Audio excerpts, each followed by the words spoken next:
Hello అండి అందరికి. ఇంట్లో కనుక అన్నం మిగిలిపోతే మీరేం చేస్తారో కామెంట్ బాక్స్ లో కామెంట్ చేయండి. నేనైతే ఇంట్లో అన్నం మిగిలిపోతే ఇలా అయితే రైస్ చేసుకుంటాను. దీన్ని పోపన్నం అంటాను, లెమన్ రైస్ అంటాను. నా ఇష్టము. ఎప్పుడు ఏది నచ్చితే ఆ పేరు పెట్టి దీన్ని పిలుచుకుంటానన్నమాట. దీనికోసం అయితే నేను స్టవ్ పైన కళాయి పెట్టుకొని అందులో 1½ స్పూన్ ఆయిల్ వేసుకొని, హాఫ్ స్పూన్ జీలకర్ర, హాఫ్ స్పూన్ ఆవాలు, 1 స్పూన్ పల్లీలు, 1 స్పూన్ శనగపప్పు, 2 కట్ చేసి పెట్టుకున్న పచ్చిమిర్చి, ఆ కరివేపాకు వేసుకొని ఫ్రై చేస్తాను. ఫ్రై చేశాక పసుపు అయితే వేస్తాను. ఇందులో పసుపు యాడ్ చేసినప్పుడు ఏంటయిందంటే కరెంట్ ఆరిపోయిందనమాట.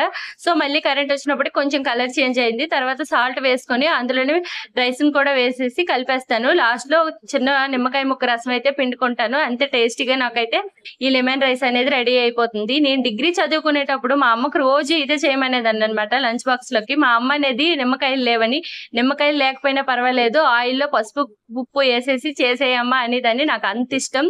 సో ఈ వీడియో కనుక మీకు నచ్చినట్లయితే లైక్ చేసి మన ఛానల్ సబ్స్క్రైబ్ చేసుకోండి.